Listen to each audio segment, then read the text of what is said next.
Good evening, fiends. Welcome to another episode of Sinister Parlor Podcast. I'm Zombie Barbie, and tonight I have the best guest ever. I am so super excited. We've been waiting a fucking year to do it.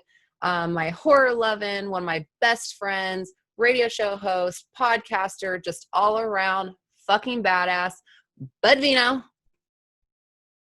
Oh, Zombie Barbie Rhiannon, my head is so big after that wonderful intro. It's a good thing I don't have to fit into a door. I'd have to go sideways. Zombie Barbie, you're right, over a year. And what a year it's been. This has been a long time coming. And how excited are we? I'm so excited. And Rhiannon, I must say, although it's not Friday, it is July 13th. 13. See, look at that. 13. That's why it happened. We're doing everything horror. Yeah. Fuck yeah, we are. So, Rhiannon, let me just say real quick, thank you so much for having me on. And I said before we came on, we were talking. And a little over a year ago, you and I met, as I said, by happenstance, because we happen to be part of the same network. So we just happened to meet because we were part of that. And it was one of those things that I've said to my wife and I've said to you and I've told people proudly. I got to know this girl just because we had an affinity for certain movies and we just started talking. And then it really just morphed into a real, genuine, honest, and wonderful friendship. Yes.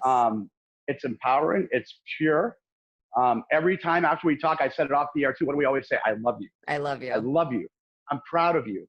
Keep pushing. If you need it, I'm here. You're always going to get that boost because that's what friends do. Real friends, they push for each other. And it's been so wonderful to see such an explosion from you, even over the past year, from that person who, like we all do, has those fears of taking those leaps. But unlike a lot of people, because there's so much, as you hear, there's so much untapped potential in graveyards. There's so many people that never actualize talent because of what? Fear. And you did. You're someone who said, I am afraid. And you knew you could do it, and you are. And things are getting better and better and better for you, because we always say, too, why do they get better? Because they're pure. They're honest. And I'm so proud of you, and I'm proud to know you. And thank you so much for having me on. Thank you. Thank you. You mean so much to me. And I'm just so glad that we did meet by chance. And like we were talking earlier, 31, that's how we started really talking. Cause it was like, we were the only ones that were, quoting it and knew what the fuck we were talking about with it. And it's just, we've clicked from the beginning, and I'm so happy and thankful to have you on my side. And you've always supported me. When I'm having problems or issues, you always boost me, and just, you've really helped push to get me where I am. And I really, really, really do love you. And I'm so happy you're on here finally. I know, it feels like a dream. We've literally, folks out there, been talking about this for, I would say, about 8 months, I would think. Like, at first it was just kind of, one of us said, and we're like, hey, we kind of joked, and we're like, wait a minute. Well, you know what I think it was too, is when you were talking about doing a show, I said, when you do, I'm going to come on. You're going to do it, and I'm going to join you, and I can't wait for that day. That's what it was. And then you did it. All of a sudden I looked, because we were boosting each other, because you're a strong woman. There's no denying that. Anyone who even remotely knows you. But all of a sudden I see you grabbed it by the sack, and you did it. You did it. You didn't just talk. Like I said, there's a lot of untapped potential in graveyards, but you tapped into it. You fought your fears, and you keep expanding, you keep growing. If you're not growing, you're dying. Again, thank you. And thank you for your humbling words. You're the best. And I love you.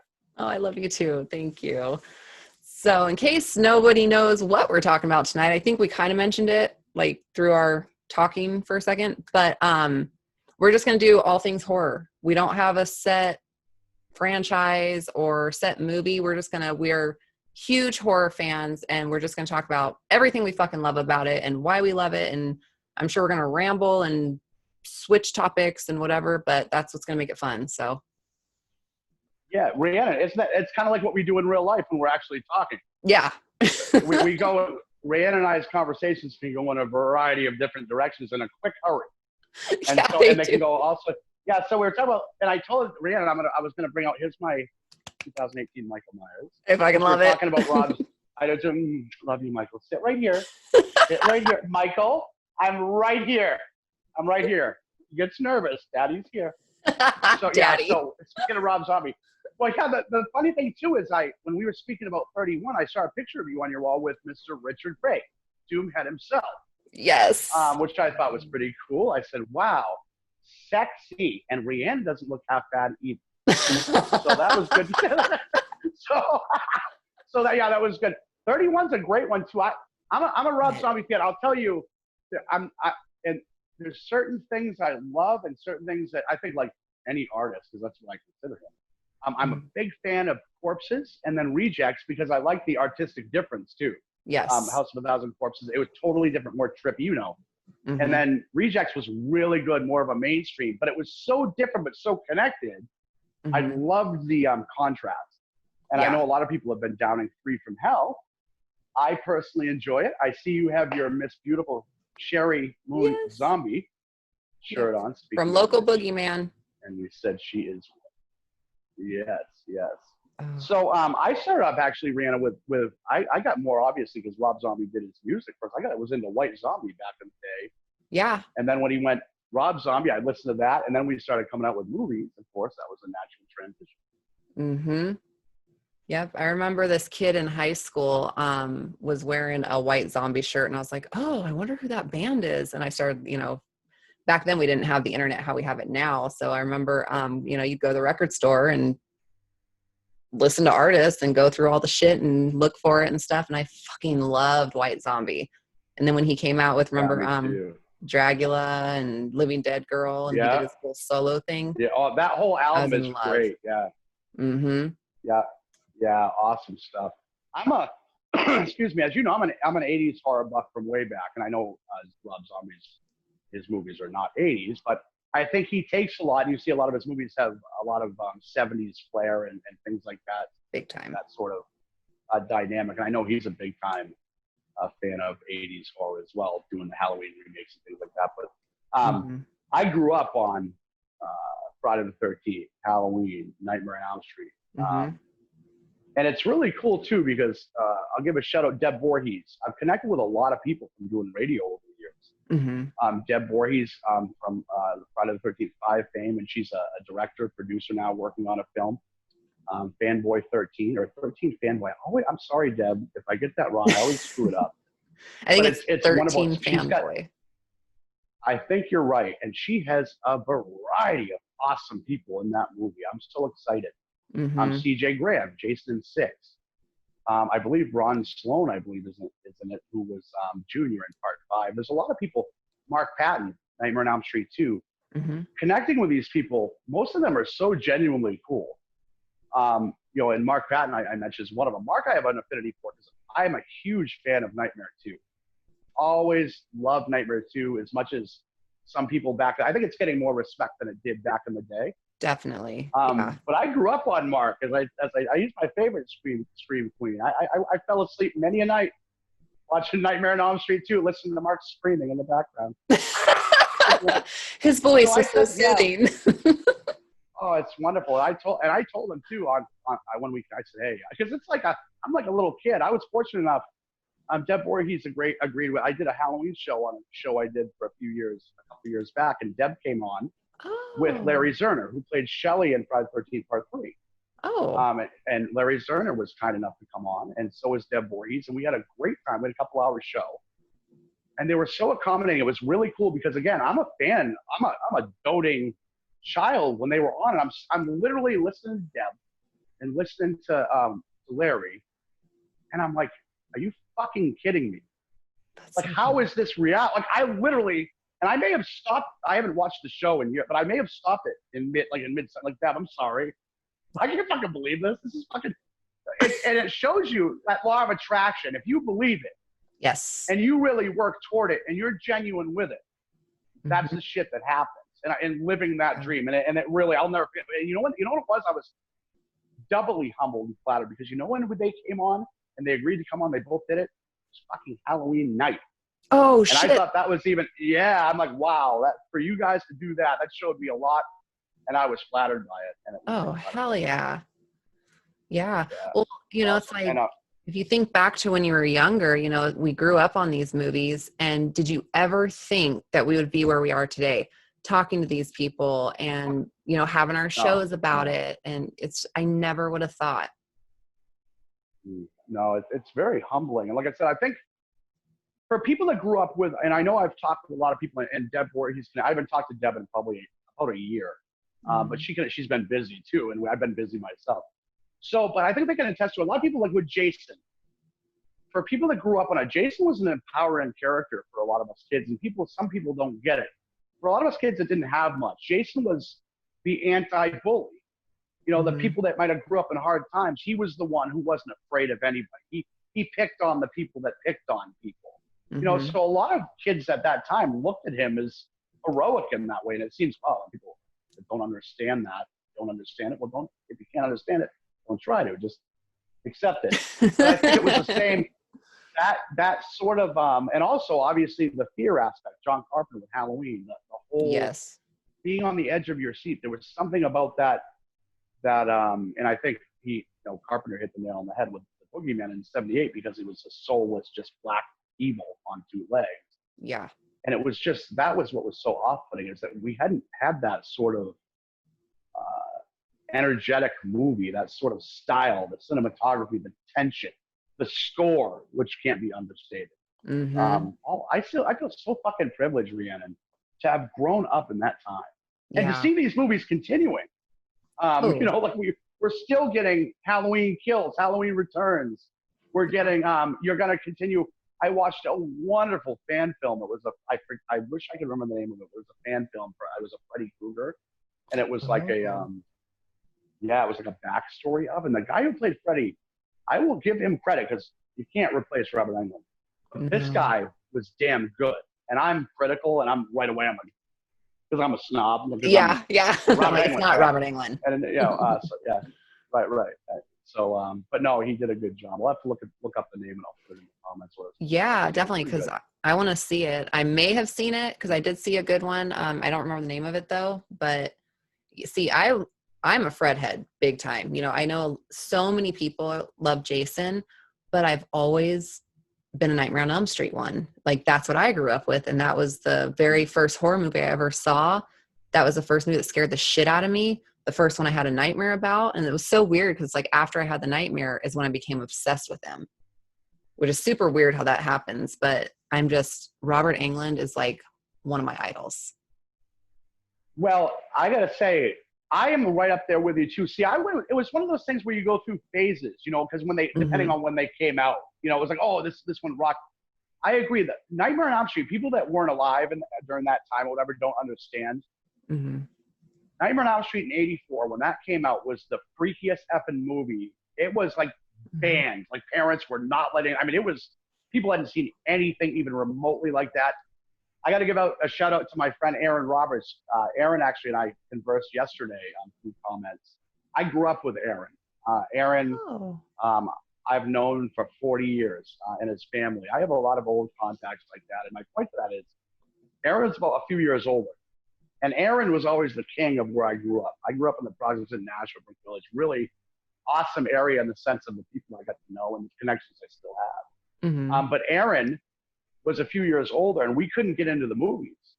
And he would drive us to the movie theater and go in and tell the attendant, these guys are fine to get in. You know, and we would go in, me and his younger brother, and I was like real young, like not even close to being able to get into a movie like that. So he would go in and tell him we could get in, and we'd go in. So I give a shout out to Aaron. Thank you for corrupting. Thank you, Aaron. Aaron's an awesome. Yes, thank you. My brother Roberts, and people from Brook Village will know Aaron Roberts. He's an amazing dude, amazing friend, always been there. And also always helped me with my deviant horror affinity. So thank you, Aaron. Ooh, yeah. For that. But I do remember it was actually before, I can't remember actually what movie he brought us. It was one of the Nightmare movies, but it was before this, when he caught his younger brother and I watching part one. It was probably a year or two before this. And he flipped out on us. We took a VHS. I don't even know where we got it. But it wasn't long after the first one. We were really young. I wasn't more than 10 or 11 years old. And Aaron was like the older brother to everybody. He came in and ripped us. Like, give me that. I want you watching that. What the fuck are you watching? Honestly. Well, no, but he was very paternal even then. I remember it was weird to think he was that young because I'd never seen it. He always held himself with such respect and such. But it was funny because he was the one later, like a year or two later, that was bringing us to the theater to watch. He's like, all right, come on, guys. The sequel or whatever. Yeah. Great memories. Yeah. Well, the first time I saw it, I wasn't supposed to watch it, and my mom was watching it. And I remember standing behind the couch. I was about 5 years old, and I remember standing and watching. And the main part I remember is when the stairs were on fire. Well, when he was on fire and he goes up the stairs and he's sinking it, or she, Which way? wait, she goes running up the stairs and she's sinking in the stairs and then Oh, he's yeah, on yeah. fire. I remember that, and it Yeah. scared the shit out of me. Yeah. That's still, that opening scene for Nightmare 1, that quick, 20-second, like it's just so badass. I watch that opening, sometimes just the opening, because I just love it so much. Mm-hmm. And funny thing is, I know it wasn't even Robert Englund or his hand. Yeah. So it's crazy? So yeah, it's kind of cool. What I really got into at a certain point after I started watching these movies, what really drew me in more is I got really interested in the practical effects. Tom Savini. Yes. I became a huge Tom Savini fan. I ordered at the time in the late 80s. You could order like a Tom Savini. I forget exactly what it was. If it was like a kit or effects starter kit or whatever it was, or some sort of. It might have been a VHS on how to do effects or whatever, but whatever it was. But I used to do. I'd make because I learned like how to make blood bags. When I was real young, I'd put them under my t-shirts. I'd be like 11 years old. I'd walk up to people in the neighborhood, like, "Hey, how you doing?" I'd take a pencil and stab myself. Like I'd have a white t-shirt on, and and it'd burst, and they'd be like, I'd scream and run. Oh my God, that's awesome. Yeah, like I would do, or I'd go out and I remember I took like an eyeball that I bought, like a fake, and I put a pencil through it and put it, like, and I walked around the neighborhood with blood. I'm like, I fell. Is there something in my eye? I'm like 11, 12 years old. Yeah, I don't know what happened. I'm thankful that I'm not more demented than I am. I don't know who let me do that shit either. I think I'd be a little concerned if my 10, 11, 12-year-old was walking around doing shit like that, stabbing pine trees with a butcher knife with a Michael Myers mask on. But yeah, no one questioned it, so here I am. They're like, just ignore that kid over there. He has problems.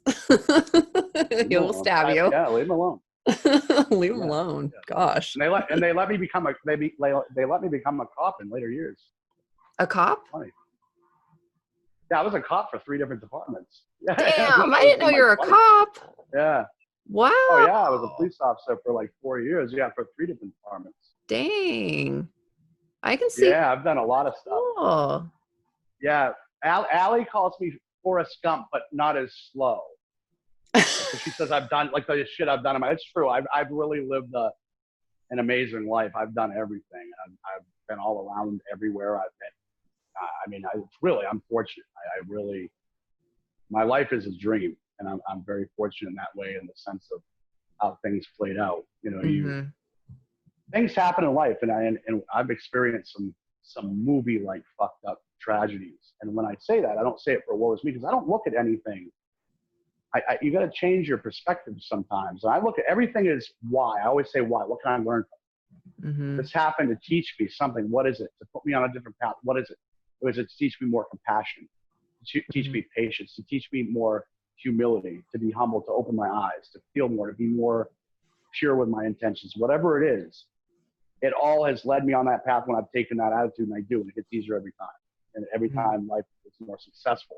And we talked about off the air. We talked about that whole law of attraction. It's not risk reward. It's it's cause and effect. It really is. If every action is a reaction, and I try to do things purely because, and not for the hope of reward. It's from my own soul. So I can look in the mirror, because there was a lot of years I couldn't do that, and you realize that's all that fucking matters. That's all that matters, because you go through a lifetime of trying to impress people, try to strive to live up to their expectations. So somehow you can get acceptance for people that don't even accept themselves. See, and you realize that, and you go, wow.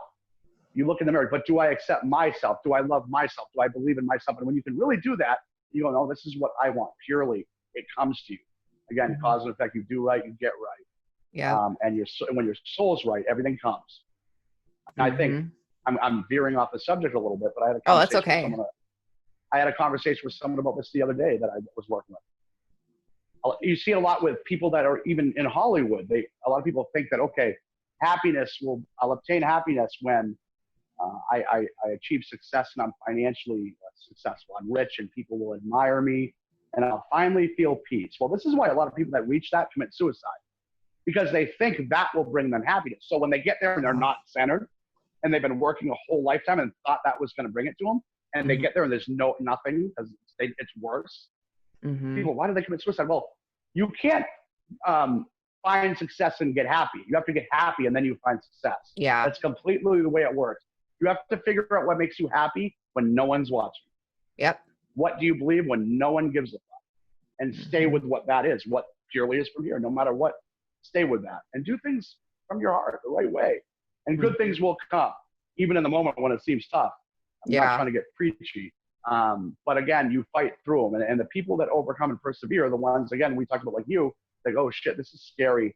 I can't do this. I can't do this. No, fuck that. You're fucking right. I can't. Watch me. Watch me. You know? Yep. If you can't learn to control your mind, Rhiannon, someone else will. Very true.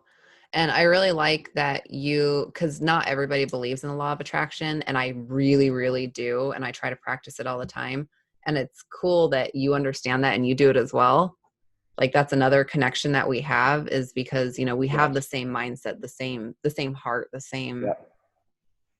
And so I really, really like that, because you understand when I'm talking about it. You understand when I'm talking about it.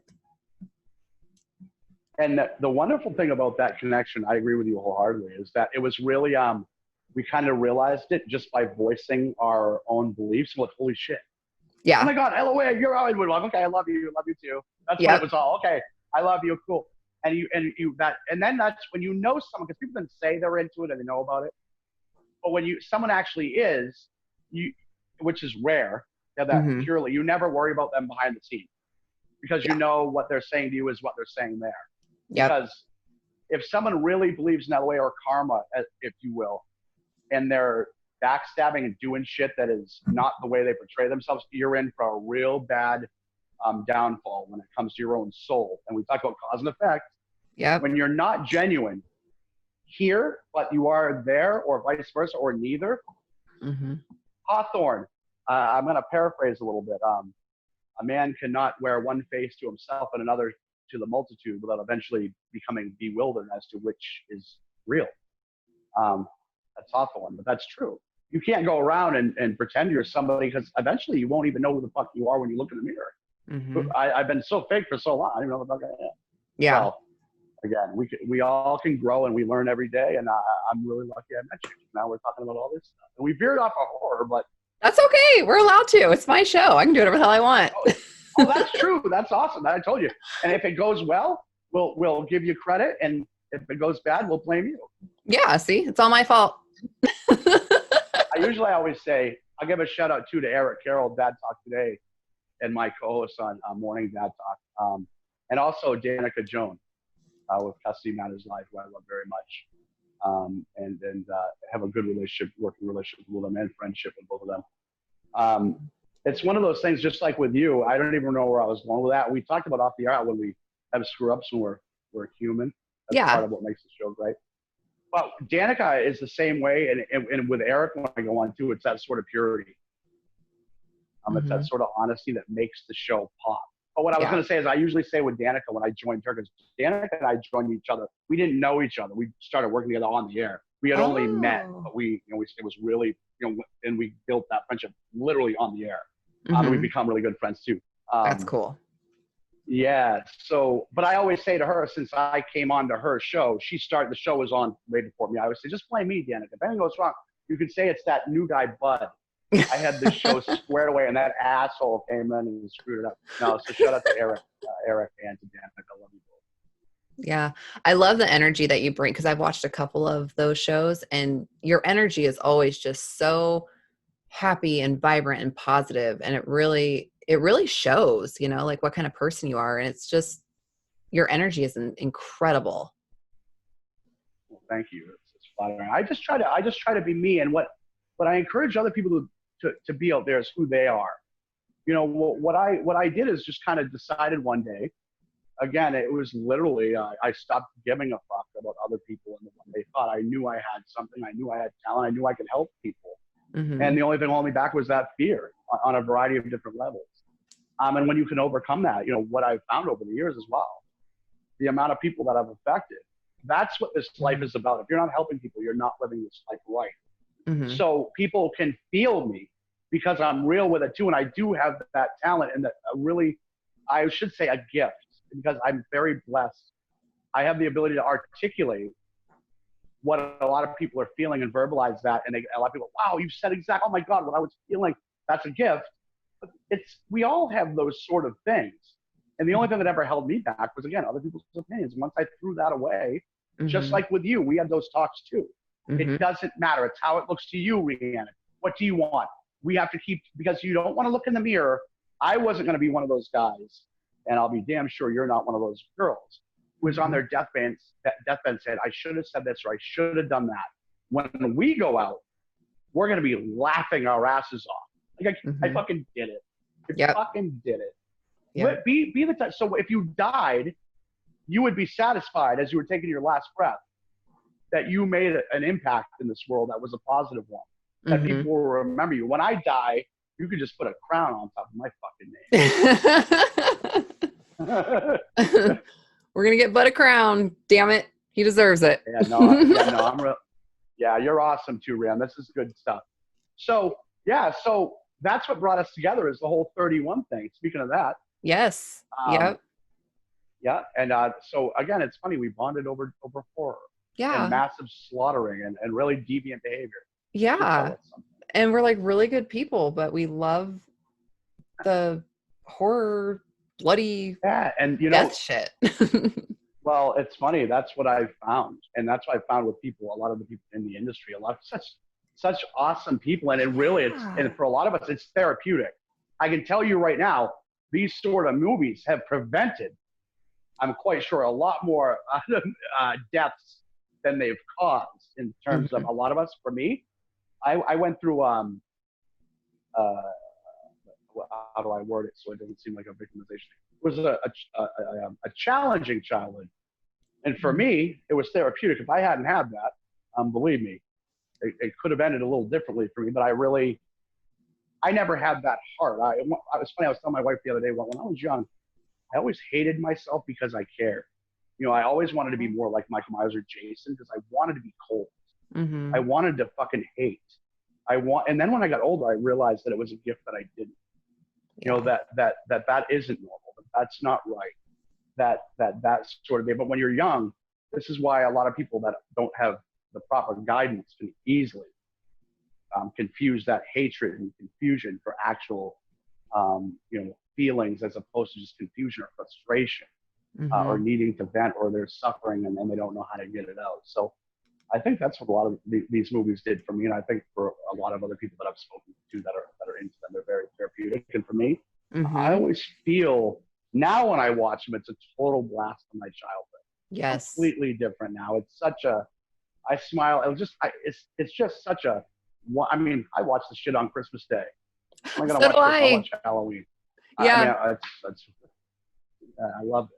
Yep. I'll do like marathons of, either, because my favorites are, well, franchise wise, Nightmare on Elm Street, of course, Evil Deads. I love the Evil Deads.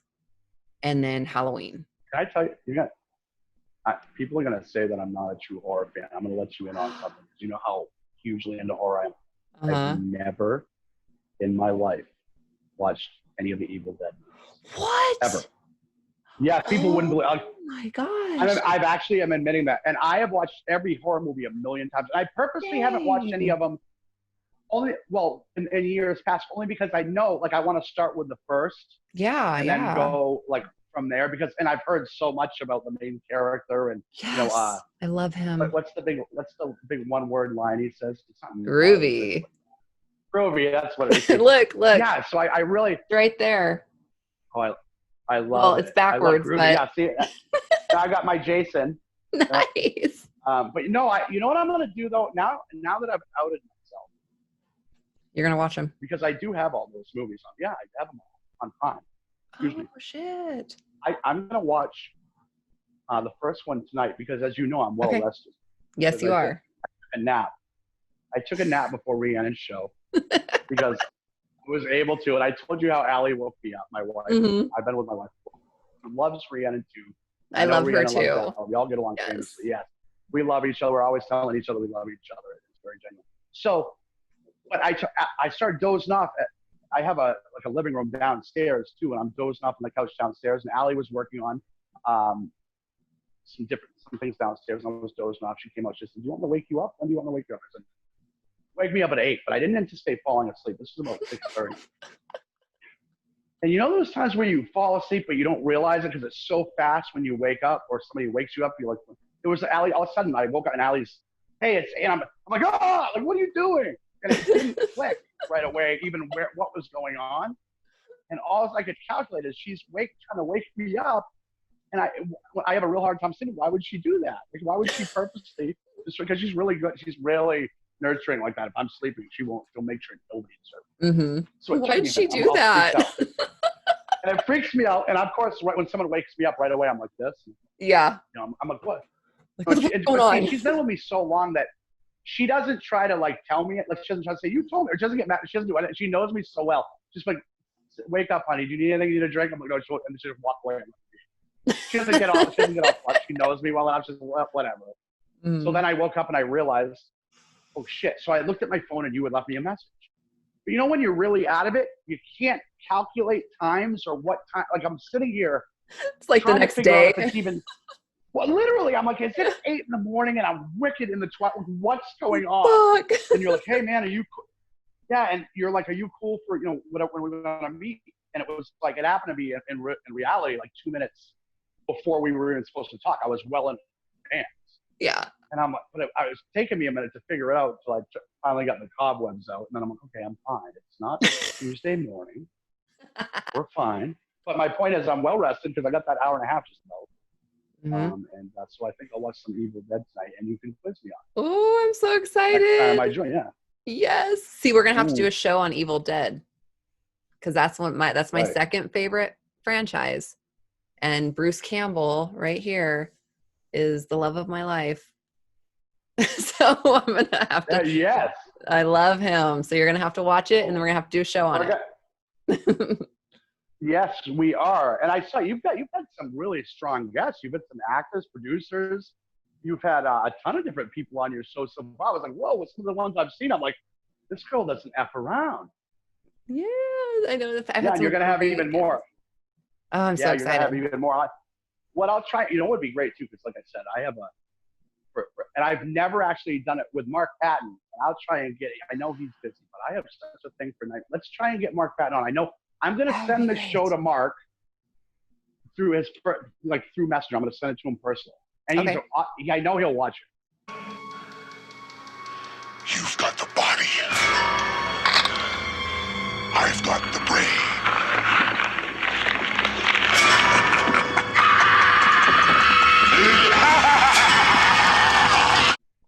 So I'm going to put this out there. And I've said some other things just in brief, but I'll say it right now. Mark, I've told you privately what you've meant to me since 1985.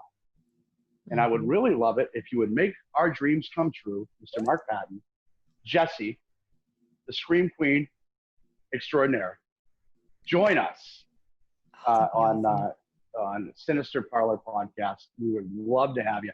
I'll come on just because I love you. Yeah. And we could talk all things Freddy too.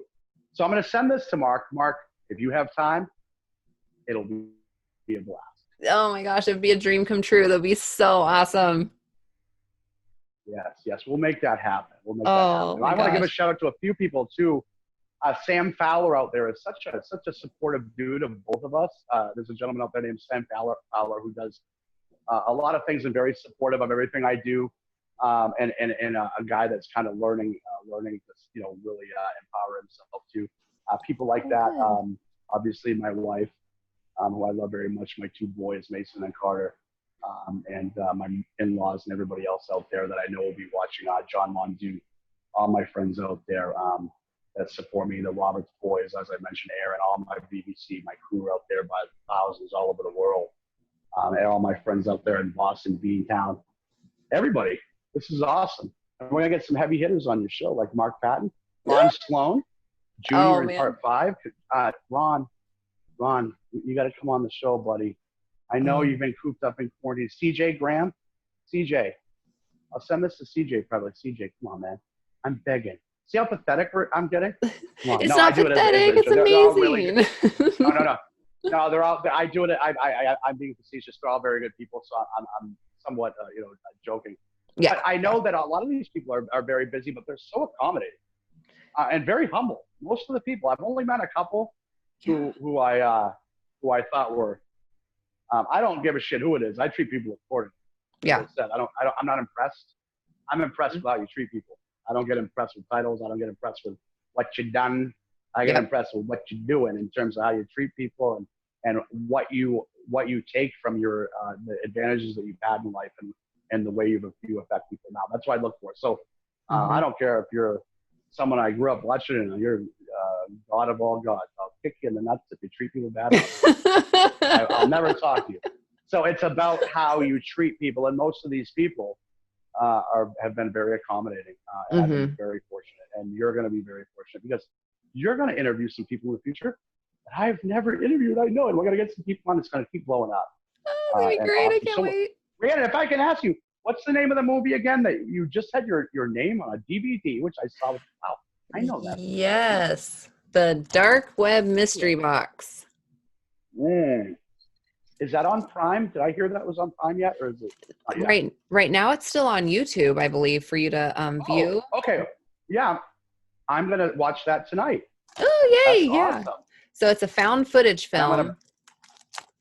Oh, cool. Yeah, so it's super.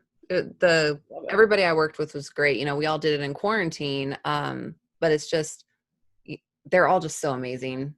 And Tony Newton and Josh Schultz were the directors of it.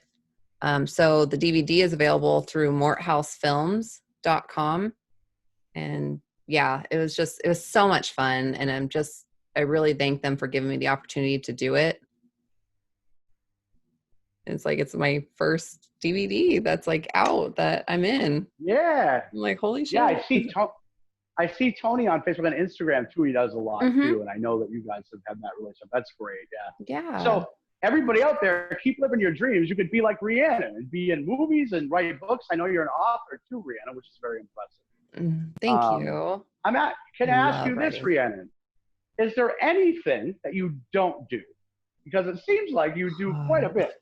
You have a daughter you raised who just had a birthday. We'll give a shout out to your daughter. Happy birthday, beautiful daughter. Thank you. She's I love you, very Bud. confident. She's such a good girl. She seems very sure of herself in a good way. She definitely is your daughter. I will say that. Definitely. No question. She's my little mini. That's very much a compliment, my friend. Thank you. Yeah, she's my little best friend. She's incredible. That's why I'm doing everything I'm doing, because I just want to make it for her. Yeah, well, and it's one of those things too where kids generally, as I've said, and I'm not the groundbreaking one who first conceptualized this statement, but kids don't do what they're told generally. They do what they see. Yeah, I've been going after it for 13 years. And it's finally I'm starting to see a little bit more progress. You know what I mean? It's there's been so many times I want to just throw in the towel, and I'm like, I'm not going to. I want what I want, and I'm going to get it at some point. Right. And that's the attitude you have to have, in terms of, with you too, and we've talked about too, is that sort of letting it go in the sense of, and that's what you've done. That's why things keep coming. When you let it go in the sense of trying. When I go on the air, I grossly underprepare mentally, meaning I go out and I'm completely when we were going to do the show, we talked about basics, what we might go over, but we said, let's just roll. And that's where it always works best, when you're authentic, man, when you just roll with it and you let it go. You don't worry about what may, because again, you do it, you're just doing it because you love it. And then people are drawn to that. That's when people go, hey, you want to do this? And you're like, you know what? Maybe I'm pretty content. Maybe not. And things just come to you, So, keep plugging. Maybe I have to get a shout out too to my man Jeff Farnkoff with Lakeside Slasher Studios. That is badass. He made this 7 for me a while back, and he made me this Roy. Give a shout out to Dick Wien, who was Roy in Friday 5. We'll see if we can get Dick Wien on too. See it. Time to get your hand. Come on, Roy. Time to get your hands dirty. We'll see if we can get Roy on. because I've connected with him too.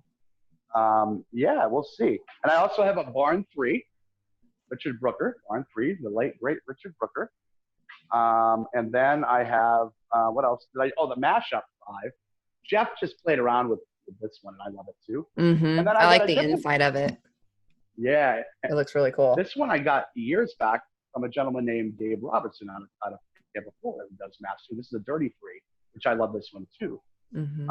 And this, as I told you, my TOTS 2018 was given to me, Michael Sitt, from my mother-in-law. Michael and my in-laws, which is so wonderful, because my mother-in-law is such a, she's a very almost, I guess the word innocent, she's but she's learned from me. She's like, she didn't know about anything until I walked into her life 14 years ago. And she really, she's a mother to me. I didn't have one growing up, and she's been more of a mother to me. And I've been very fortunate with certain women in my life that along the way came in and were very maternal unnecessarily when they really didn't need to be in terms of a connection with me. I've been very fortunate to run into, to me, blood isn't family. Blood doesn't mean a whole lot to me. Yeah. It does and doesn't, but it's about how, blood doesn't make a family. I've got people that are blood. I don't talk to most of my blood family because I keep on the positive. I don't go that direction. I'm a winner, and that's what I stay on. I stay with people that are winners. And that doesn't mean people that are always perfect or have lives that are cake or have money. It doesn't mean that. It means people that are, centered and goal-driven with what they know, and even through the hard times, they work through it. Yeah. Stop trying to impress anybody. Yeah. Go out there, and if someone's rude to you, you know who they are in your life. The people that aren't down for you, that we hang on to, right? Because we're hoping maybe someday they will be, or someday they will approve of us. Somehow we give a shit. That's what we tell, hey, I know you. How do I do it? People ask, well, you say you go right to the source. Whoever it is, I know you haven't been down with me. I know you're not now. We're going to work this out, or we're not going to have any more communication. So you're going to get back to me in 2 days, or our journey is going to end. Yep. And you're honest. Here, it's not about blame. It's about getting out the bullshit. Getting out the bullshit. And if someone can't do that, is too weak to do that, watch from the bleachers, because I don't have time for it. Yeah. So again, you address it and move on. And if they don't want to do that, they play this high school girl. I don't play the high school girl game. Yeah. I don't play I go right to the source. Yeah. And let's be an adult, be a man, or whatever it is. If there's an issue, address it. If not, bye. I don't care. Stick around with someone who's a drain. I don't let people drain me. I don't do that. So and that's why we connected so well, because we don't drain, we inject, right? We inject. But we also acknowledge there's some days where you're in a shitty mood. Some days I'm in a down mood. But what do? We usually bring each other up. We try. Even when we're both on a down plane, we might say, okay, well, we both seem like we're on a down energetic level. Well, we both know that. Let's bring each other up. We'll throw music to each other. We'll tell each other we love each other. We'll encourage each other. We'll ask. That's what you do. And you do it with pure intentions. And what else? Again, what do we always expect from it when we do that? Nothing, right? Exactly. You don't give to get. You give because you want to give. You do because you don't go, okay, well, if I do this, maybe this person in the future can do this for me or give me that. Law of attraction, cause and effect. If you're doing things not for the right reason, I don't know why I'm not succeeding. I've been doing this, but nothing is working for me ever. And it seems like it's getting worse and worse. Hello, McFly. I love that movie. I want to change it up. Yeah. Well, your videos that you send. Maybe I'll. Hello, McFly. Oh, I love you. Yeah. I love you too. Well, even like perfect. But she would be wrong. No. She's like, you are very perfect. Damn it. You're so perfect, baby. She knows what to say. Looks like your soda's getting low. It is. Hold on, watch. Rihanna knows the behind the scenes. I have a walkie-talkie to the downstairs. Oh no, Allie left me soda. You're like, soda. We have a code 51 up here. What did I say the code 51 was? They just laugh. I'm actually live on the air right now. I'll be down in a minute, guys.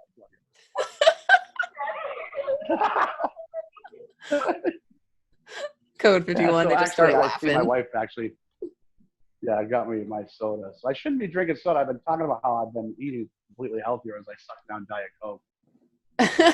Well, it's Diet Coke, you know. Well, I don't. Yeah, I got people. A lot of people. Right, you're gonna see people on YouTube. Oh, that's 10 times worse. Well, whatever. Oh, what the Soon we'll fuck find ever. out that this mason jar that I'm using has some sort of film on it that causes cancer anyway, or something will happen. So. Yeah, everything seems to be like later down the road. They're like, oh, this causes cancer. This causes cancer. It's like, fuck. Like, Yeah, what doesn't? exactly. It's like, geez. Remember Yeah, like those McDonald's yeah. cups back in the day that used to get that had like the Oh pictures yeah, on it? Now those are yeah. bad.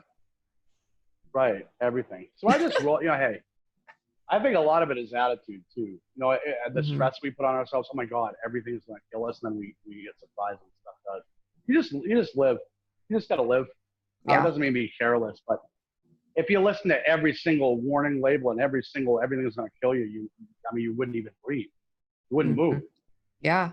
So yeah, you gotta sometimes See, rock it out. yeah. I stupidly Google everything. I'm like, oh, this hurts, or oh, I feel a bump right here. And then I Google it and like everything tells you you're gonna die.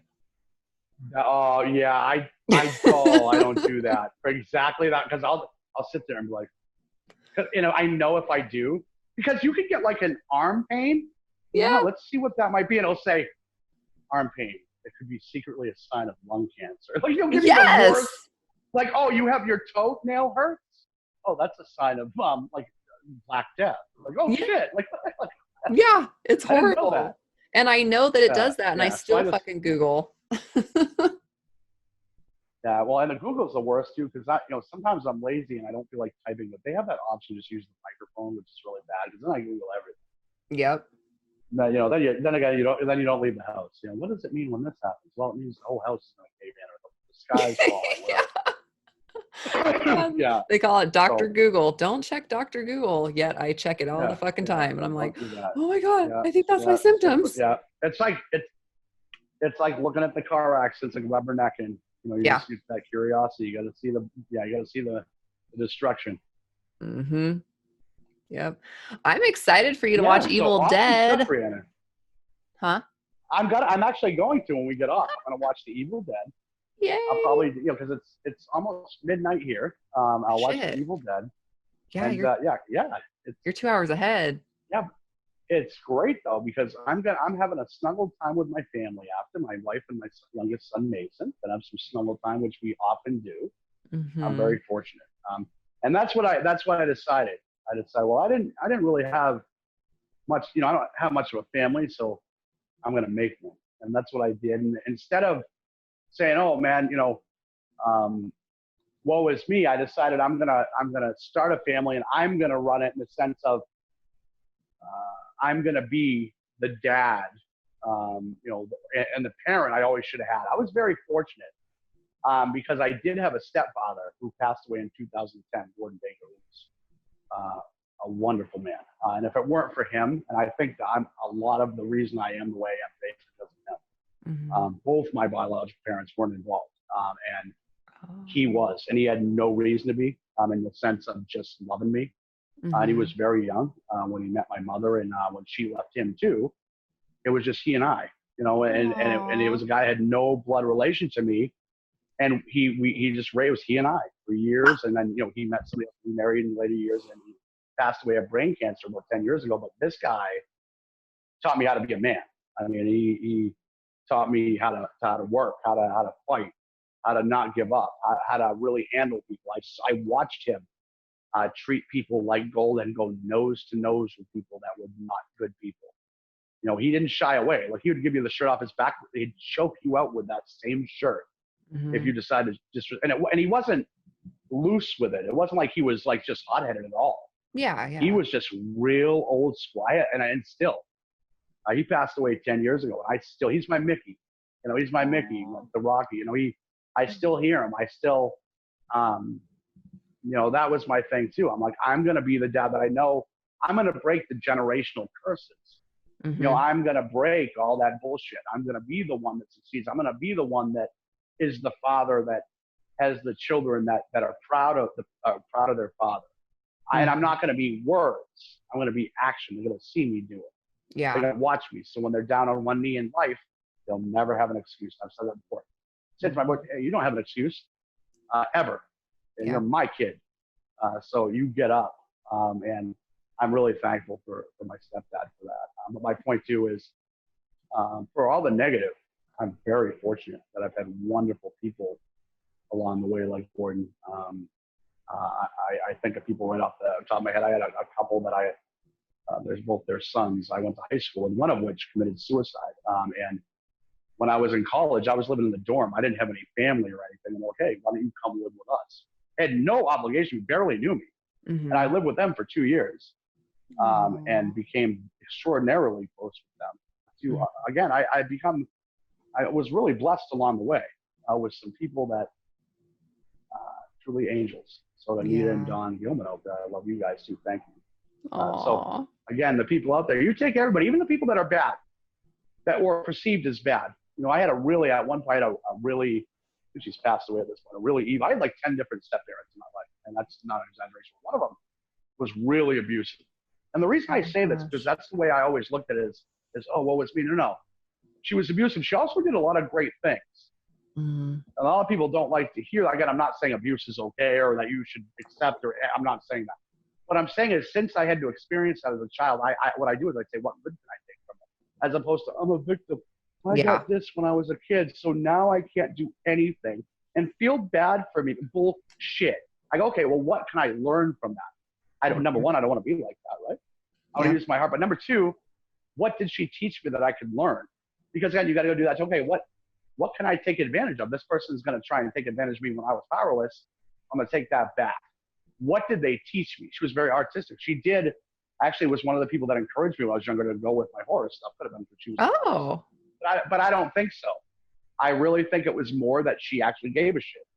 But she was also extremely abusive. My point is, it wasn't always like that. So I try to, when I'm older, I look and I go, again, I don't condone it. It's not right. But I say, okay, what was she going through? What was so fucked up with her? Yeah. And I've started to study that more. And that got me more into psychology. Got me more into, I started to study. And that was my big thing, even with becoming a cop. And I got really into the psychological aspect. And I worked at a hospital in Concord, New Hampshire for years too. And one of the biggest rooms we worked in, and we had to do standbys, was room 9, which is a psych room. So I've seen and done everything. I mean, I worked we did all the morgue runs. I've seen every single way someone can die 1 million times over. Oh my gosh. About everything you can think of in every way for years. So it tends to wear on you, but I don't do that anymore. But I'm fortunate. I've done jobs and done things that people see in movies, and I'm still here, and I'm grateful for it because I talk about it in that way, in the sense of just to teach people. It was just like everybody else. It's just like everybody else. People experience things, and you either look at them as hindrances or everything is a benefit. And for me, everything has been a benefit. Thankful for everyone. Yeah. Even the ones that seemingly weren't positive, I say, no, screw you. I'm going to make you positive. I'm going to take advantage of the good stuff you didn't know you were giving me, and I'm going to use it. Yep. Well, it's, like you've done all of those jobs to where, you saw real horrors, and it's like, I've noticed, I can watch all of this stuff, like all the movies and horror movies. I can see blood and guts and killings and this and that, and I'm fine. But if I see anything like that in real life, I'm like, oh my God, that's like horrible. It's like, I can't handle it, like blood. Funny. I'm like, oh my gosh.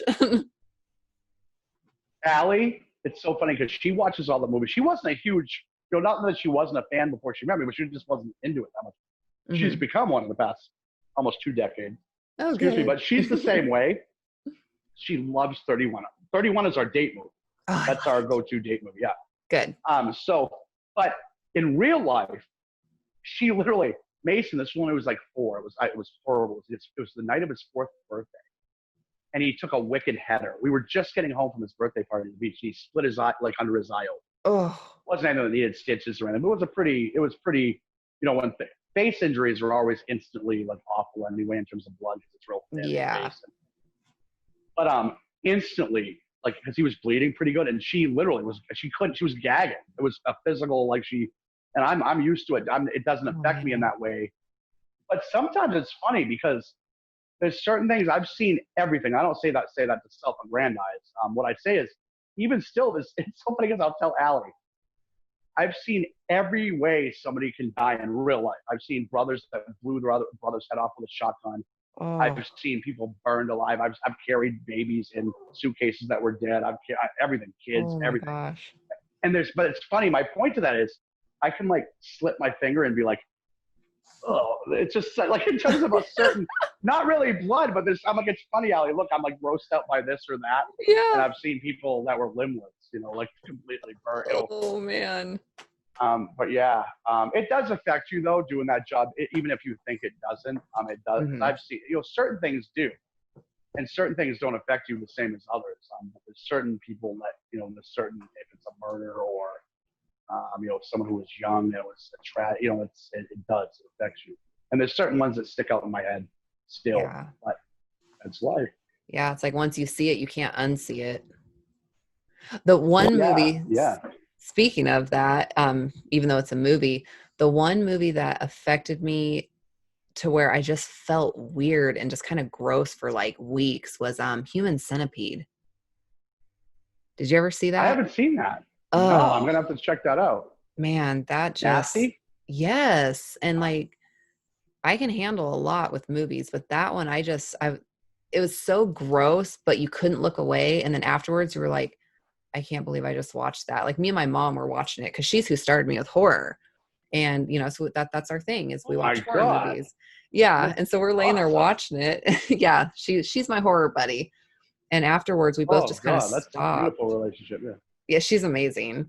And we just stopped and we're like, that was so fucking gross. Like I just feel disgusting right now. I hate Yeah. that movie. I really do. Ugh. There's certain ones that just turn your stomach. Mm-hmm. Yeah, there's certain things that do. There's certain, like, I don't like. You're a Sopranos buff, are you not? Or have we? I don't know if we've ever talked about if you're a Sopranos fan. No, I haven't really watched it. I think Well, I've maybe seen a few episodes. oh God. Anyway, there's a episode called Employee of the Month, and there's a pretty graphic rape scene Oh. of a female on the show, and that I actually fast forward. I can't. It's just there's some scenes I can't stand. Scenes where people are victimized like that, because I want to reach to the screen Yeah. and fucking victimize victimizers. So I hate that shit when people take advantage of it. I'll beat them. Oh yeah, I can't stand that. So that really bothers me when people take advantage like that. So scenes like that, I have a hard time, but I can't. I don't like it. Mm-hmm. It affects me, and that's one of them. I love The Sopranos, but it's an effective scene in terms of the show. Mm-hmm. It's yeah. I need to watch it. I'm amazed I haven't, Yes, you but I do. never really had cable. I've just I'm not a huge TV person. I'm more, if I have the movie, I put the I'm movie not and watch honestly. it. Yeah. If I'm around, I get more, especially now with the advent of YouTube and everything else. I watch, when I have time, I watch psychological, in terms of I watch interrogations. I'll stay up if I'm up, and then I'll watch 4 hours. As you know, I used to do that. So I'm big on. I worked loss prevention for years too, catching shoplifters, undercover shit, and doing other jobs too. I won't mention them, where you had to really grill people to get shit out of them. So I've always had a thing for that. So I'll watch 4-hour interrogations. Dang. Because I was pretty good when it came to that. Mm-hmm. Getting things out of people. I'm pretty good at being able to distinguish liars or people, because I don't have a chill, and I don't break. I go right up to people and go knee to knee with them, and take both their hands and go about this far and say, no, and I'll rub their hands while they're talking. Tell me, look, because you can't lie to me. Believe me, I'll know it instantly. And nope, try again. Yep. So yeah. Oh, man. I really like serial killer documentaries, and I know it's horrible, and a lot of people are like, oh, you're glorifying watching this stuff. It's not that I think they're amazing. I just want to know what the fuck caused it, or it's I'll think they'll show the victims and stuff, and I think, God, I wonder what they were thinking when that happened. I wonder what they were thinking during this. Even John Wayne Gacy. It's God, these poor guys. What were they thinking as he was doing all of this to them?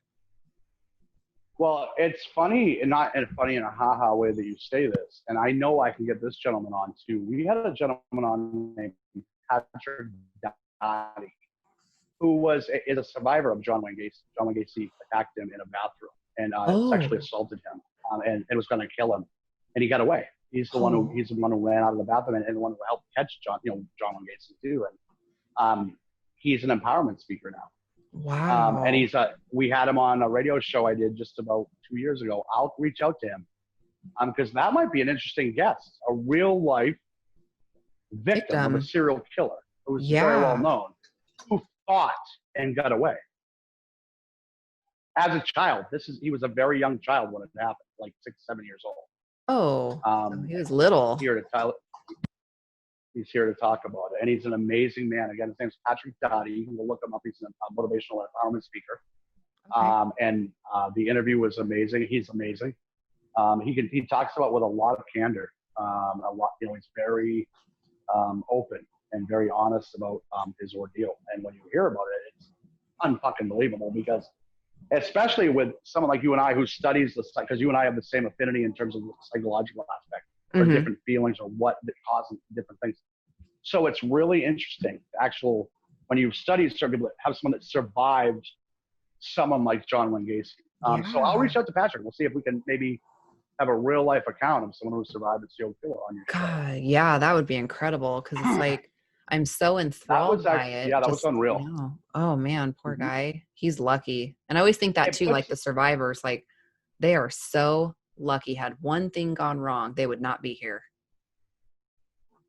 Well, yeah, and the wonderful thing about Patrick, I will say, I remember from the interview is he's rawly blunt and honest about what it did, the obvious things that people would think of, but also the other things that it did to him in terms of sexuality or confusions in life. He was a child. Yeah. He was an innocent child, but Patrick is very good. And I think it's a gift that he has to be able to describe things in the sense to where he does, because he helps victims of sexual assault. That's one of the things he does. Oh, gosh. And he's a victim himself, but he's not a victim. He's a victor of sexual assault. I shouldn't recall it.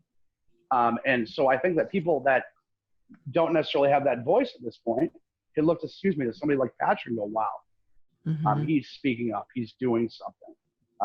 And his is obviously on a grand scale because of the person who victimized him. But Patrick is spinning it. There's another example of someone who abused him, and he's like, nope, I'm going to take what you gave me, which you thought was going to kill me, and I'm going to use what you gave me and spin it into what makes me successful. He is now, again, an empowerment speaker and a sexual assault and victim advocate. So who won? Yeah. Patrick won. Oh, good for him. Oh, that'd be awesome to have him on just to talk to him and, see. Yeah, yeah. Well, that's, like I said, the great thing, Rhiannon, is he's so honest and raw with it that it's amazing because you can really learn and see the effects. He's very honest with how it affected him all the way up to even to now.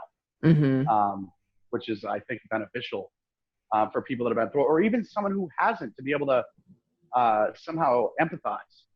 Because, I think it's obviously a different thing to show sympathy than it is empathy.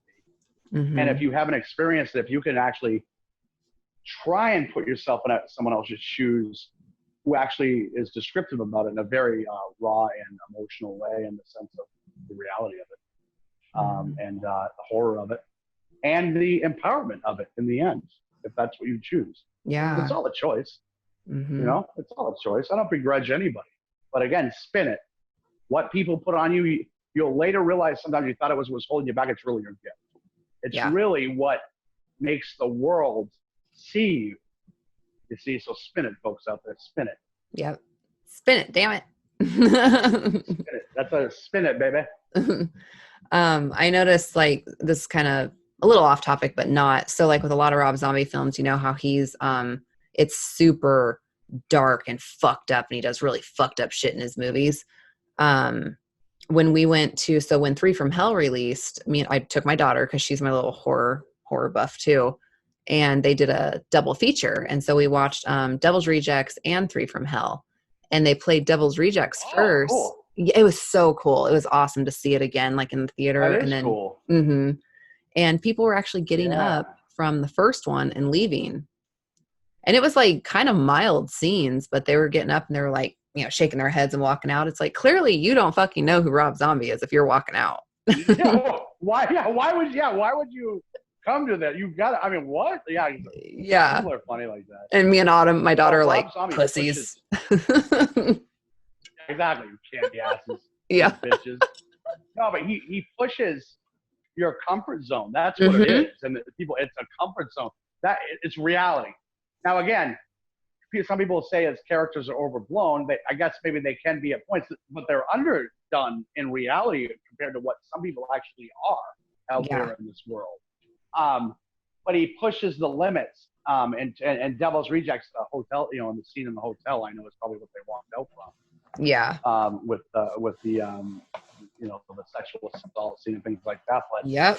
I think Devil's Rejects was amazing because that showed even more. Rob Zombie wants you to feel. He wants you to feel the depravity. He wants you to feel even angry at these people. And also, Rob Zombie fucks with you, Rhiannon, in the sense because he plays with your emotions. He makes these people see anti-hero, I guess, is a hard word because anti-hero has to have someone. When you describe an anti-hero is described as someone who has some semblance of doing right.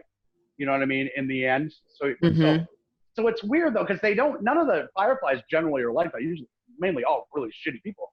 But somehow, Rob makes you love them. Yes. It makes you, it fucks with you because you're like, I don't want to really think this guy's awesome when he's doing this deplorable shit. So it fucks with your emotions. You do hate him then, or you feel whatever you feel. That's what people come back for because they're not sure what the fuck it is they feel. They're uncomfortable.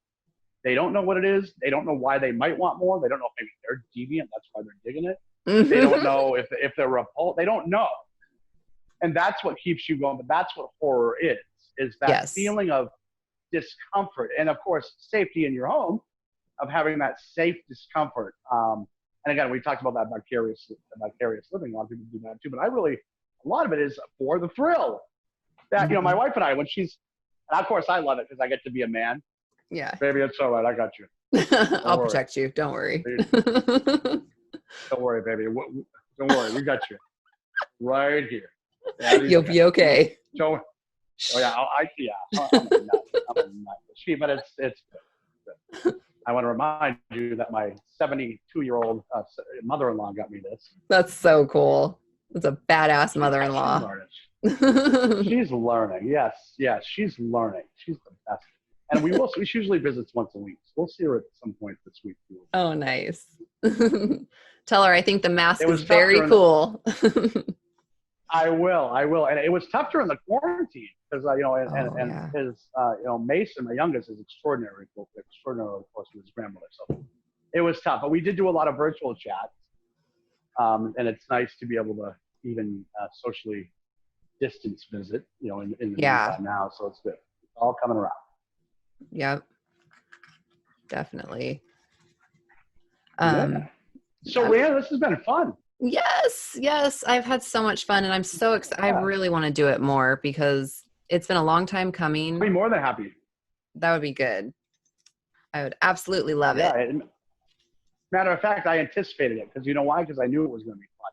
And I apologize because we did veer way off it most of the time on different, but we said we were just going to go organic and whatever just kind of came, and we can go even more. We're going to see, we purposely did this, folks out there, to leave you going, we want a little more forward. I mean, you can crave some more so I can come back on with you. Yes. Again, this was my way of being able to slime ball my way onto your show again. You don't even have to do that. I'll have you on any time. No, this has been awesome. We're definitely going to do it again. I would love to. It's a lot of fun for me to do it. And again, it's veered a little serious at times. But from doing the stuff I've done in the past, which is a lot of times very, a lot of people I deal with on a very professional level. So it's nice to kind of proverbially let my hair down a little bit and do this. And this is kind of what Eric and I are doing on Morning Dad Talk to people up there. We're kind of making it's more of a fun show. We do a lot of top 5s and top 10s and different jokes and different articles and funny news, just something a little different that isn't so serious in this very serious world right now. Some people get a laugh. So I'm joining into Morning Dad Talk to myself, Eric Carroll, and I'll be doing some shows solo for the next, I'm going to do a show this week and I believe next week. Cool. Yeah, and then Eric will be joining me periodically, and I'll have some guests on as well. So, Rhiannon, I'll have you join me on a morning dad talk, you and I, and we'll reverse roles. I will host, and I will let you chatter away like I have. Yeah, that'd be fun for sure. Ooh. Yeah. Oh, that's exciting. I can't wait. Yes. I can't either. It's been wonderful, Rhiannon, and I have loved it. I don't know how long you usually go, so I don't want to be presumptuous, but we can keep rolling. But I mean, if you're, depending on how long you go, No, actually, I think we'll wrap it for this time, but this will definitely, we need to get it set up again, and we won't wait a year this time, you guys. We'll get it done quickly. If I could, and if I could, before we go, I just want to thank you again, Rhiannon. I'm, again, as I tell you, I'm so proud of you. Thank you. And I love you very much. And you're going to keep rolling. I'm really going to I'm looking forward to seeing you just keep growing. Thank you. And keep succeeding. And you will. It's genuine, it's pure, and you love it. That's important. You have love. And so there you go.